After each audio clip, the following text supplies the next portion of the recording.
A través de la línea telemática de Zoom. Joshua, muy buenos días. Ramón, buen día, un agrado como siempre poder compartir unos minutos en tu programa.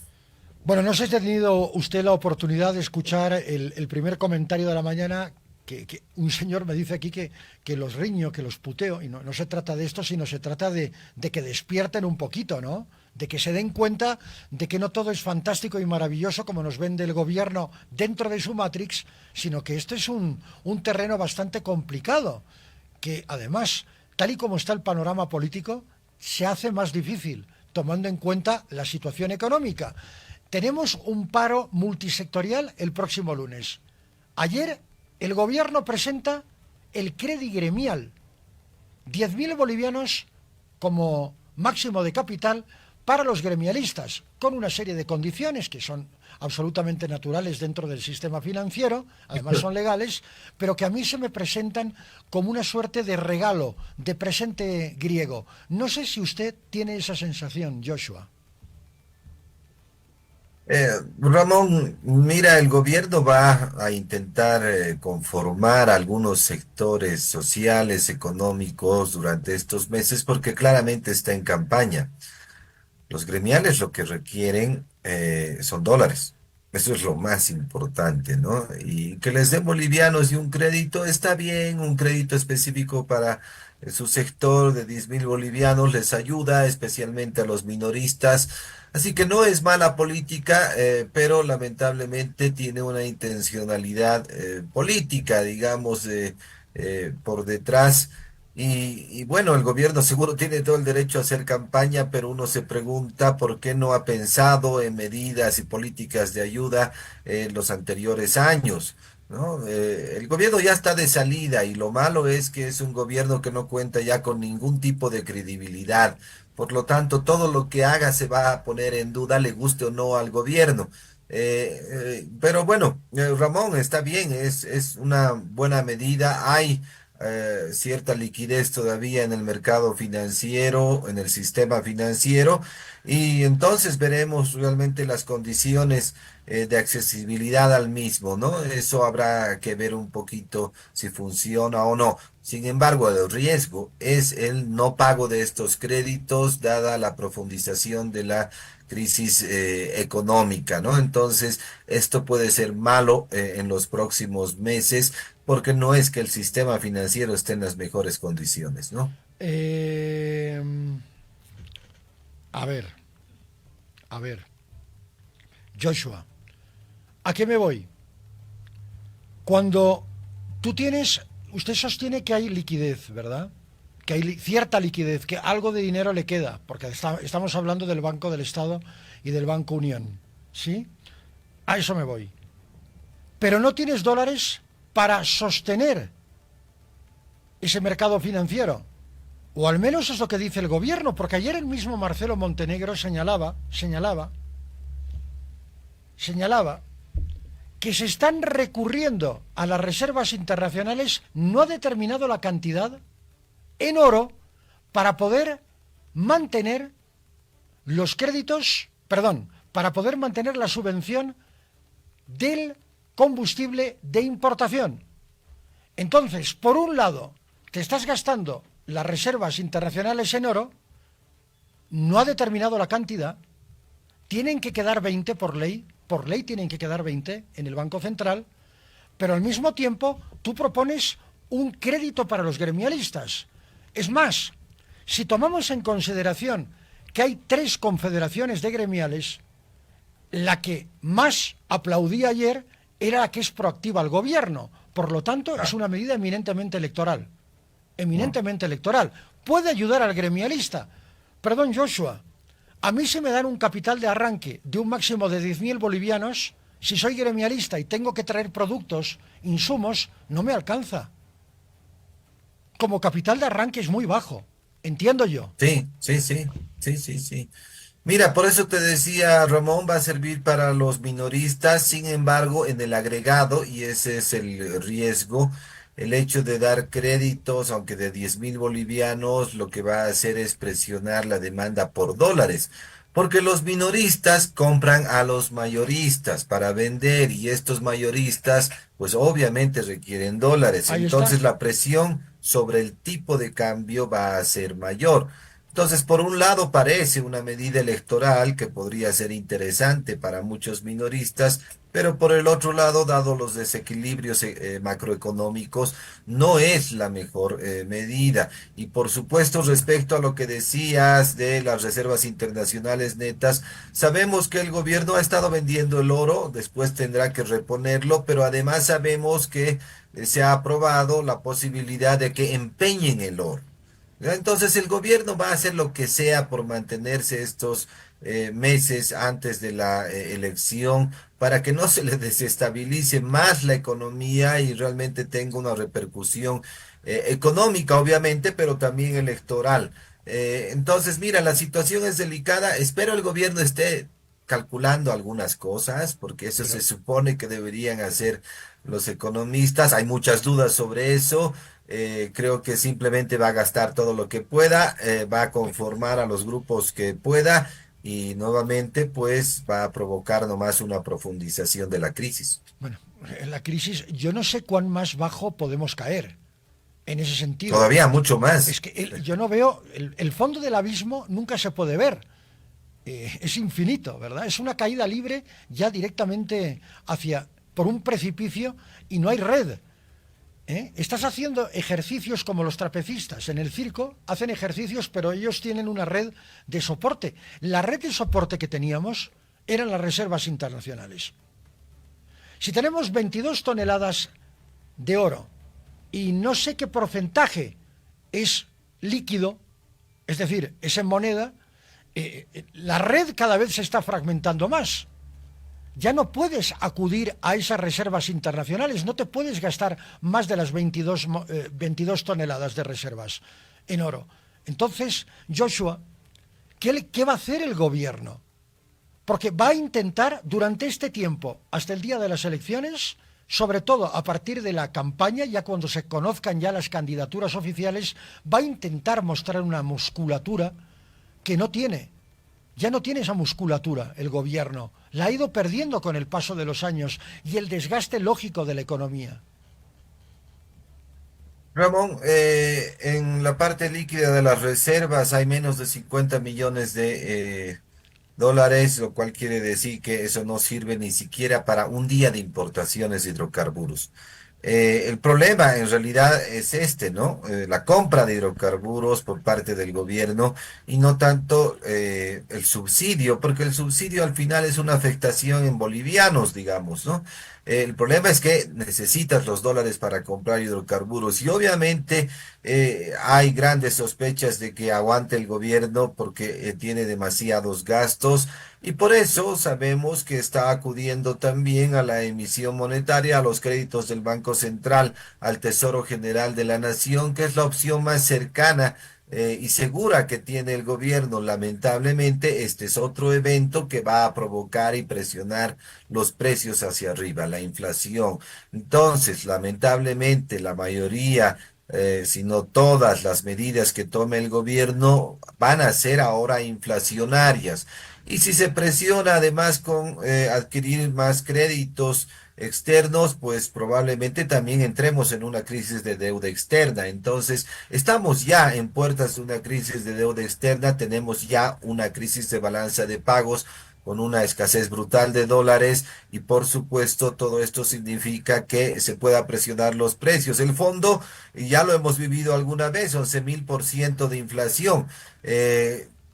Podremos volver a repetir la historia, Creo que quizás. no. Sin embargo, estamos en una clara recesión económica donde los más afectados son los pobres y eso siempre es un ancla, digamos, que puede un poquito impedir que los precios suban. Pero si se da además, repito, una crisis de deuda externa, pues podríamos agarrar una espiral inflacionaria. Estamos en un terreno fangoso podríamos hundirnos totalmente en cualquier momento y es por eso que la población debe tomar nomás algunos recaudos, algunas medidas y exigir algunas medidas de política al gobierno. Creo que eso es lo más importante, Ramón, por eso está muy bien que se lleve a cabo este paro, por ejemplo, para que se derogue de una vez esa disposición séptima, porque hay riesgos latentes. Si seguimos permitiendo que el gobierno haga lo que quiera, pues obviamente los problemas los vamos a vivir muy pronto.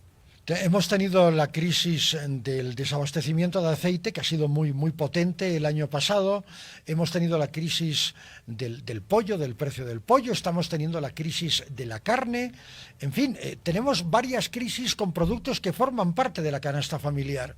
Y en ese intento del gobierno de querer controlar los precios, de mostrarse muy fuerte, de ser muy musculoso, muy vigoroso, a la hora de decir aquí está el Estado y el Estado va a regular el mercado, en ese intento desesperado por mantener el estatismo a ultranza y su política y su modelo económico, social, productivo y comunitario a como dé lugar, que es un tema más ideológico que práctico en lo económico, el gobierno está enfrentado a varios sectores. Usted ha mencionado evidentemente el paro previsto para el próximo lunes y el gobierno reacciona primero con este crédito gremial, con el crédito gremial, para congraciarse con uno de los sectores movilizados. Uno, está llamando al diálogo a los productores en carne. Pero los productores en carne dicen, nosotros necesitamos los dólares y los dólares están fuera del país, porque el país no los tiene. Por lo tanto, tenemos que tener mejores condiciones para exportar. Y también es verdad, Joshua, que al margen de la capacidad que todos tengamos de acceder a la moneda estadounidense, el gran drama es la devaluación de nuestra propia moneda, la devaluación del boliviano. Ya no es solo que no haya dólares, es que los dólares que hay valen menos. Este es el gran drama. Sí, Ramón, este problema de la devaluación ha sido ocasionado precisamente por las malas políticas económicas, las malas decisiones que ha adoptado este gobierno. Una vez que tu moneda se devalúa, pues se abaratan los precios de los productos nacionales y lo que le conviene a cualquier productor y comercializador es sacar estos bienes hacia afuera. Te pagan muy bien, recibes dólares, que es lo que necesita la economía, y el gobierno no está dispuesto a que eso ocurra con la excusa de la seguridad alimentaria. En parte tienes razón porque el gobierno ha destruido todas las posibilidades de producción de la economía en cuanto a alimentos. Varias empresas se han cerrado, los campesinos han migrado a la ciudad y obviamente tenemos riesgos sobre la seguridad alimentaria. Pero otra vez, esto es una política provocada por el gobierno, esto es un efecto provocado por las políticas tomadas por el gobierno. Entonces, mira, por eso estamos en una encrucijada, pero el gobierno debe entender que el matonaje, la persecución, el castigo a los agentes económicos no funciona. El gobierno no ha podido controlar el contrabando a la inversa de un hidrocarburo del cual tenía monopolio de importación. ¿Por qué creen, por qué cree alguna persona que el gobierno va a poder controlar el contrabando a la inversa de miles de bolivianos que están viendo sus propios intereses, obviamente, y sacan afuera el producto para obtener dólares? No lo va a poder hacer.